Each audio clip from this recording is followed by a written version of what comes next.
Again, we established a position here that was that looked like something like a bottom, in which there was a support point here and the market rallied up, and a continuation of prices in which the flag patterns begin to develop again. This was a very short little pattern right here. So they don't all have to be long patterns. Some of them can be extremely short. Here's a short pattern, that's a short pattern. This is a short pattern, and now we're starting to establish rounding tops again. See, in these cases, if you were establishing a rounding top, you would take a look at prices after they increased, and then begin, it's possible to have established short positions right underneath this low. This one would have been a false signal, but this one would have not have, because it broke this low and it broke through dramatically to the downside after a rounding top. So even though it's not 100% perfect, it is a good way to determine the probability of future market direction when used in conjunction with the VIX. So let's take a look at the VIX, because before I really do anything in the market, I always take a look at the relationship between the VIX and current prices. When the VIX is relatively low, it's generally a clue that, in fact, prices in the stock market will begin to decline, sometimes decline rapidly. The VIX actually has a historic basis going back to 2003 for the VIX. Actually, the VXO was the original volatility index, which was based on the OEX index, and that goes back. Well, actually, I think it goes much farther back. Well, they started establishing data back in 2003, but actually, the VXO, the OEX volatility index, or the current VIX, goes back for quite a long time. But it looks like they didn't actually keep data on that. There's also the VXN, which is the volatility index for the NASDAQ. And you can see that when, now they just started to establish data back in 2001 for the NASDAQ volatility index. And you can see at what levels these were back during the market decline in 2001. Some of these volatility levels were as high as 80, 82, 83. They were extremely high.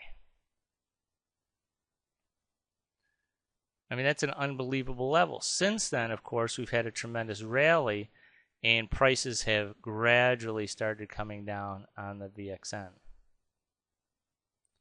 But I take a look at the VXN and the VIX itself, which is the volatility index of the Chicago Board Options Exchange, to determine where the probability of prices will go. You can think of volatility in this way. When volatility is extremely low, people are very comfortable in their positions. They're very comfortable with stocks.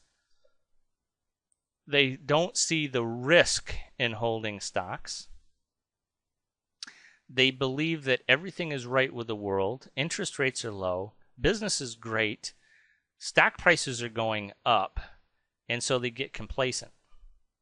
And that's what happened back in December of 07. There was actually a low. There was some volatility. Volatility index started moving up. They established another low. Volatility index moved up. But it never particularly broke this 12.5 level right here, which was a somewhat of a resistance point.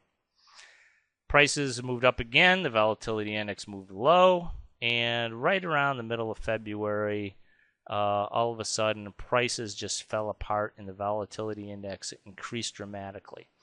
Now, when the volatility index increases dramatically in a single day like it did right here, it's generally a sign that volatility will continue to increase over time because of the large movement of the volatility index. And what it did was it did become extremely volatile. The prices went up, prices went down, prices went up, prices went down.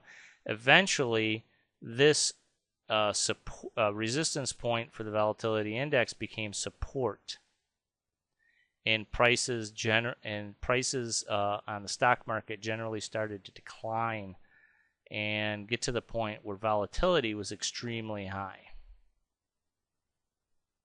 Well, I wouldn't say extremely. They were high relative to its recent past. In order to determine really the kind of historical perspective that you need to use these long-term charts. You can see going back to 1998, 1999, and 2000, the volatility index was between anywhere from 1750 to 3750, and at times it had gotten up to the 55 level, in which there was extreme amount of fear in the markets. So what is the VIX anyway? Well, the VIX is really a sentiment indicator and of investor bearishness or bullishness, and it's an indicator based on the S&P 500. It's actually the statistical. It's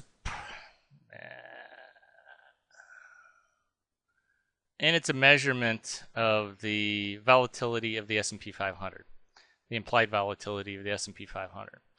So what it really measures is how bearish or bullish people are on the S&P 500, and it's pretty much of a sentiment indicator. In other words, when people are feeling really good about stocks, it's very low. When people are very bearish about stocks, it's very, very high. And when you measure, when you take a look at the volatility, the VIX itself, you can almost determine whether or not things are going to get better or going to get worse in the market, and you can predict short-term price movements in the market with some degree of regularity, just based on the type of technical analysis we already do on stocks. So in other words, resistance points work very well on the VIX. Flags work very well. You've noticed that I've drawn a couple of lines here, which are flags, which indicate, see, from this point here, volatility has started to decrease. It broke through this resistance point, which actually was a support line here. It broke through. It created a gradual increasing of prices here. See, the thing about flags is that they're not dramatic. They're not dramatically increasing of prices after a price decline like this. It's a gradual increasing of price. That's an important distinction to make for flags. But it established a flag here, so what happens? Well, we know that on the establishment of a flag, a gradual increase in prices after a severe decrease like this, that it's likely to continue that trend. The probability is that it will continue that trend, and that's exactly what happened. Here again, we had a small little flag. These three little bars is a flag, which is a continuation of the prior trend. So in other words, when we see these three little graduation in prices here, we know that the trend will probably continue, and it did. Again, we had another gradual increase in prices here of the VIX. So that is another sign that it will probably reverse itself and continue this downtrend, which it did again. Again, we have another little flag, decrease in prices. Then we had a pretty strong reversal. We actually had a resistance point here, a support point for the VIX that went back for a little while here. It went all the way back here to October 8th, where, remember, I talked about resistance and support points. This support point right here was significant because prices rose dramatically after touching it. So that's it becomes a support point at that point because of the way prices react to it. Well, it turns out to be support again here, and when that support was hit, prices reversed dramatically and started going back up again, which means the prices of the stock market decline. So when we were doing our analysis, let's separate this window here for a second, so I can show you this side by side. We're going to take a look at the Dow Jones as this VIX was unraveling here, and I'll do the let me do the 3-month chart on here. And I'll do the 3-month chart on here. So we're looking at the same time frame.